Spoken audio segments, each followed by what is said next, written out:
Just looking through some of the news stories that Carl did make it into Carl's news roundup. Yeah.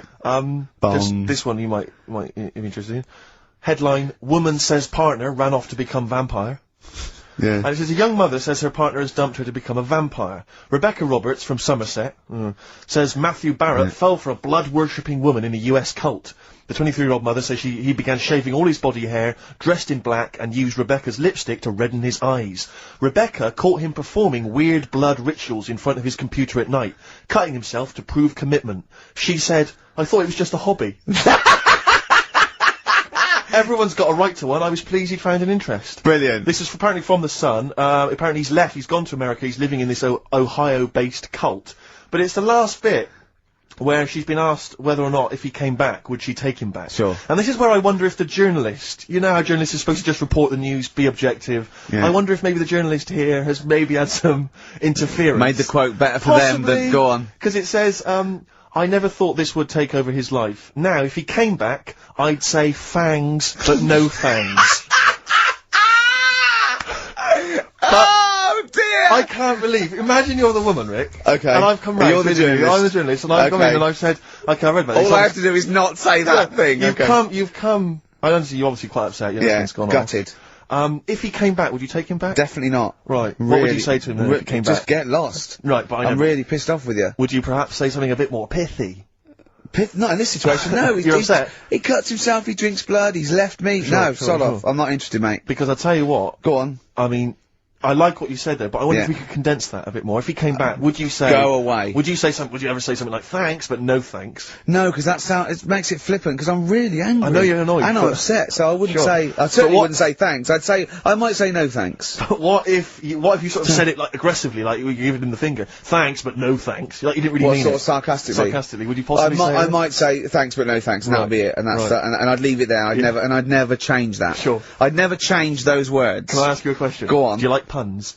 Hate them. Right. I don't like Countdown, I don't like QI, I don't like any of those posh Cambridge, Oxford type. I hate puns. If you had to say thanks but no thanks in the form of a pun, what would you maybe say? I wouldn't. I never would. Right. I'd say thanks but no thanks. I would, I mean, I feel embarrassed that I'd even say that, because I don't think I would even say thanks but no thanks. Okay. But if I did go that far, I'd leave it there. Sure. So. Have you ever noticed, as I have, Go on. the similarity between the word thanks and fangs? Not really. It's very similar. Not Thanks, really. fangs, F-T-H, there's a K. Fangs very much. G, it's A and S, well, the A, the N and the S, but that's about it. Would you agree it sounds marginally similar?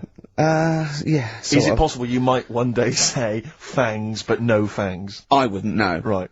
I could put that though, could I? But don't say I said it. Right. I mean, yeah. Fangs but no fangs. Yeah. This is the thing. Just, if you ever read an article in The Sun, The Mirror, anything, do not believe it. Really seriously question and query it, because... If it ends with fangs, no fangs. If it ends with a pun, almost certainly they never said it. Let's cue up the jingle. Hang on. Alright, perfect. Oh, chimpanzee that monkey news! Right.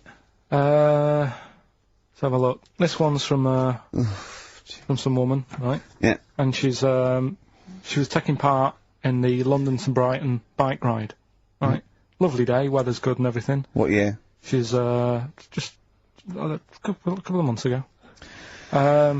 She's done all the training, right? Done all the training and stuff. Got a brand new bike for it, got a little puncher outfit and stuff, all set for the day, right? It's a nice day, she sets off, they all start pedalling and that on the way to Brighton, right?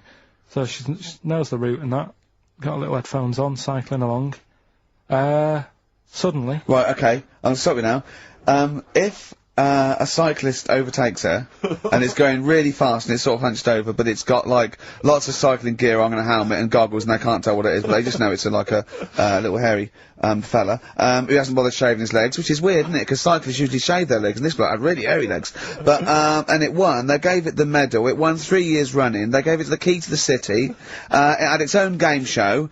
And then someone said, hold on, though, this fella's all hunched over, and he's only 3'5", and his arms are longer than his body. It's a chimp! If it goes anywhere near that, we're never doing it again. More monkey news next week. She's cycling along. So anyway, she's cycling along, right? And, this tricycle... I couldn't predict that! There's always one element you can never anticipate. Yeah.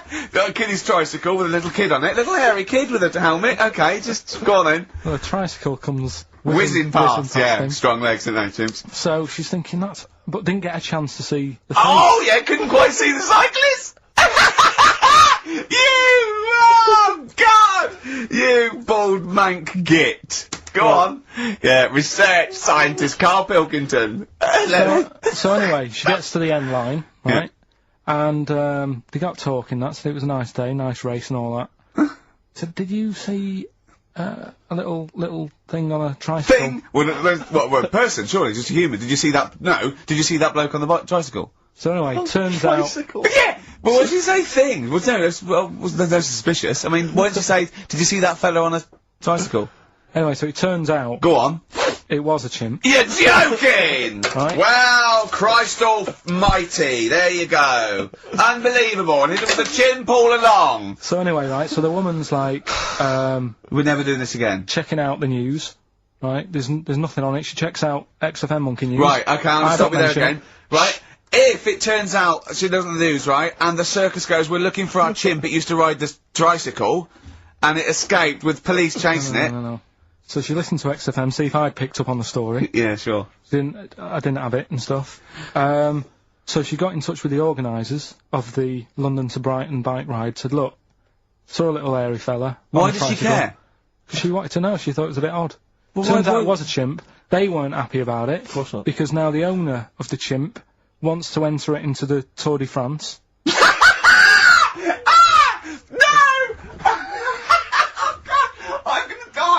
Oh, God! In 2005.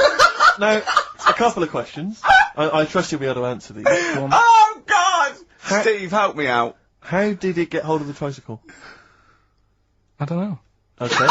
Okay, no, that's fine. That's not an important point. Like, that's important. How What's the did matter it- with you, Steve? He doesn't know that. How did it know to... well, firstly, how did it know which way to cycle, but more importantly, how did it know there was a major bike ride on that day? Just following the crowd, No, Steve. no. What's the matter with you? The owner of it had trained it and stuff. No, he hadn't! It had already done the run beforehand, before the big day. No, it hadn't. Like I say, it wants to do the Tour de France in 2005. No, it doesn't. But there's something about animal rights. If they don't let it enter, they can kick up a bit of a fuss. The animal rights is that it's cruel to make a chimp ride a bicycle. Not if he that wants it's to. prejudice that it'll go, is it because I is hairy? You idiot! Right? So... Wow, that is the worst one yet. Absolute twaddle. Absolute rubbish, Karl. Have you got a tricycle? Unbelievable.